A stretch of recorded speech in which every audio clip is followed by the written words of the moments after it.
Hello students, welcome to study with concepts. So दोस्तों, जैसे कि आपको पता है कि हम लोगों ने यहाँ पर चैप्टर सेकंड स्टार्ट किया है क्लास 8 का, linear equation in one variable. So last class में मैंने आप लोगों को क्या क्या बताया, 2 क्लासेस हो चुकी है लीनियर इक्वेशन की।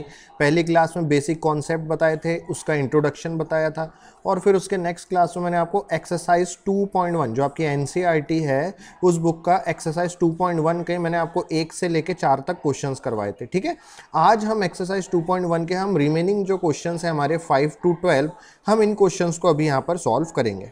क्लियर? चलो, सो देखो यहाँ पर क्वेश्चन क्या कह रहा है। Question number 5, 6x equals to 12। So हमें इस इक्वेशन को 6x इक्वल्स टू 12 को हमें यहाँ पर सॉल्व करना है, मतलब हमें इस वेरिएबल की वैल्यू बतानी है।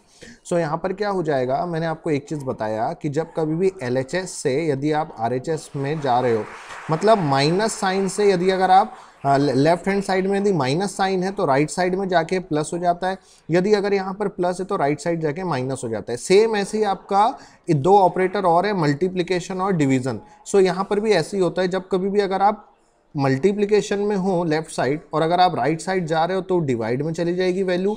जब कभी भी अगर डिवाइड में अगर लेफ्ट साइड में है तो वो राइट साइड जाके क्या हो जाएगी, मल्टीप्लाई हो जाएगी। सेम यहाँ पर भी अब देखो, ये x के साथ, इस वेरिएबल के साथ ये जो 6 है मल्टीप्लाई में है। किस में है? मल्टीप्लाई में। सो राइट साइड यदि मैं 6 को अगर मैं ले जाऊं तो ये कहाँ चले जाएगा, किस में चले जाएगा? डिवाइड में। सो यहाँ पर ये जो 12 में क्या आ जाएगा, अपॉन में आ जाएगा ये 6। तो हमें यहाँ पर x की वैल्यू पता चल जाएगी। सो अभी ये जो 6 है ये लेफ्ट साइड में इनटू के फॉर्म में है, जब मैं इसे राइट साइड में ले जाऊंगा तो ये डिवाइड के फॉर्म में चले जाएगा। सो ये कितना हो जाएगा, x इक्वल्स टू 2 हो जाएगा, क्योंकि 6 1 जा और ये हो जाएगा 2 जा। ठीक है, सो x की वैल्यू हमारी कितनी आ गई, 2। मतलब क्वेश्चन नंबर 5 का आंसर हमारा कितना आ गया, x इक्वल्स टू 2 आ गया। ठीक, चलो नेक्स्ट क्वेश्चन क्या कह रहा है, नेक्स्ट क्वेश्चन भी देख लेते हैं। क्वेश्चन नंबर 6 है t/5 equals to 10। So question number 6 क्या कह रहा है, t/5 इक्वल्स टू 10। अब देखो यहाँ पर भी वही कंडीशन है कि हमें यहाँ पर इस t की वैल्यू फाइंड आउट करनी है। अच्छा, यदि t की वैल्यू फाइंड आउट करनी है तो लेफ्ट साइड में सिर्फ t रहना चाहिए। तो ये जो 5 है डिवाइड में है तो राइट साइड जाके किस में कन्वर्ट हो जाएगा, इनटू में। अभी तो मैंने बताया यदि LHS में यदि कोई चीज़ अगर डिवाइड में है सो राइट साइड में जाके वो चीज़ इनटू में कन्वर्ट हो जाती है। सो ये कितना हो जाएगा, t इक्वल्स टू 10 × 5 हो जाएगा। ये कहाँ चले जाएगा, इधर। सो ये कितना आ गया, t इक्वल्स टू 50 आ गया। सो इस क्वेश्चन का आंसर क्या हो गया, क्वेश्चन नंबर 6 का आंसर 50 हो गया। ठीक है, चलो नेक्स्ट क्वेश्चन क्या है, question number 7, 2x/3 equals to 18। क्या है, 2x/3 इक्वल्स टू 18। हमें यहाँ पर फिर से ये x की वैल्यू हमें फाइंड आउट करनी है, मतलब लेफ्ट हैंड साइड सिर्फ और सिर्फ x रहेगा, बाकी ये जो वैल्यूज़ है ये सब कहाँ चली जाएगी, राइट साइड में सॉल्व होने के लिए चली जाएगी। सो हम इसको कैसे सॉल्व करेंगे, देखो हम क्या करते हैं कि लेफ्ट साइड में जो डिवाइड में जो 3 है ना, हम इसको राइट साइड में ले जाके इनटू में कन्वर्ट कर देते हैं। सो ये कितना हो जाएगा, 2x इक्वल्स टू 18 × 3 हो जाएगा। कितना हो जाएगा, 18 × 3। सो 2x इक्वल्स टू 18 × 3 हो गया। अच्छा, 18 × 3 होता कितना है, 54 होता है। सो 18 × 3 हो गया 54। अब यहाँ पर हमें इस x की वैल्यू चाहिए और ये जो 2 है ये मल्टीप्लिकेशन में है, सो राइट साइड में जाके डिवाइड में हो जाएगा। सो x की वैल्यू कितनी हो जाएगी, 54/2 हो जाएगी। और जब कभी भी आप 54 को आप डिवाइडेड बाय 2 करते हैं तो कितनी वैल्यू आती है, 27 आती है। सो x की वैल्यू कितनी हो गई भैया, 27 हो गई। क्लियर है? सो इस टाइप के यहाँ पर क्वेश्चन जो है आपसे पूछे जाते हैं, इक्वेशन को सॉल्व कराया जाता है। क्वेश्चन नंबर 8, सेम वही चीज़ है, कैसे सॉल्व करेंगे। अब 1.6 इक्वल्स टू y/1.5 है। हमें तो सिर्फ और सिर्फ वेरिएबल बस चाहिए, क्योंकि हम इक्वेशन को सॉल्व कर रहे हैं, मतलब हमें सिर्फ और सिर्फ वेरिएबल की वैल्यू हमें फाइंड आउट करनी है।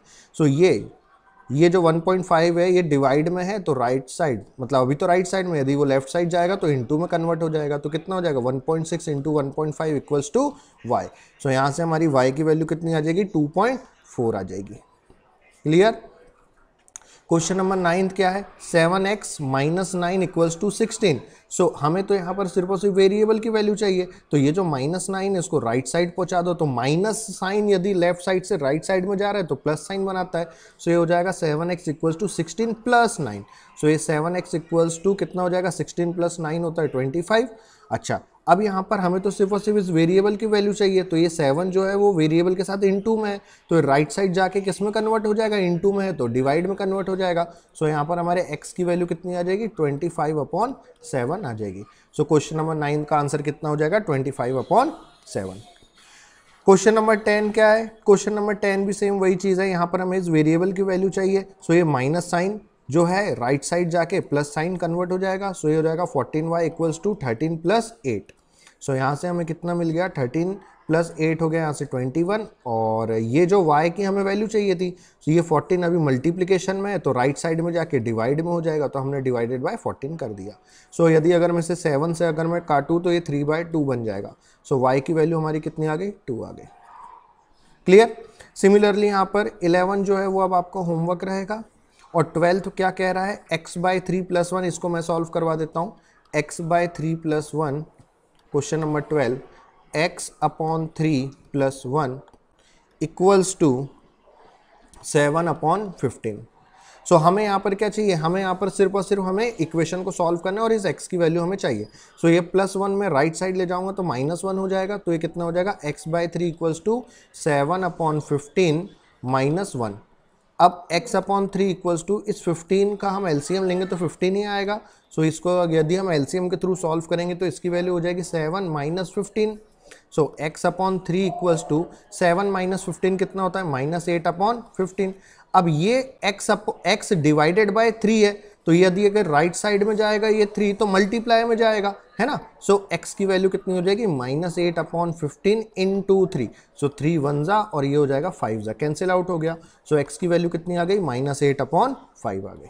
क्लियर? सो क्वेश्चन नंबर 12 के क्वेश्चन का आंसर क्या हो जाएगा? इसके वेरिएबल की वैल्यू क्या आ गई? इसके x की वैल्यू क्या आ गई? -8/5। ठीक है। सो ये थे दोस्तों आपके एक्सरसाइज 2.1 के सारे 1 से लेकर 12 तक के क्वेश्चन।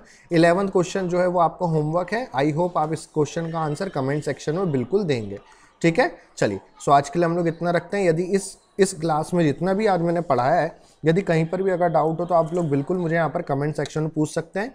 मैं नेक्स्ट क्लास में उसको और अच्छे से समझाने की बिल्कुल यहाँ पर कोशिश करूँगा। ठीक है, चलिए। सो आज के लिए हम लोग इतना रखते हैं, मिलते हैं नेक्स्ट क्लास में। जब तक के लिए bye bye, take care, thank you so much.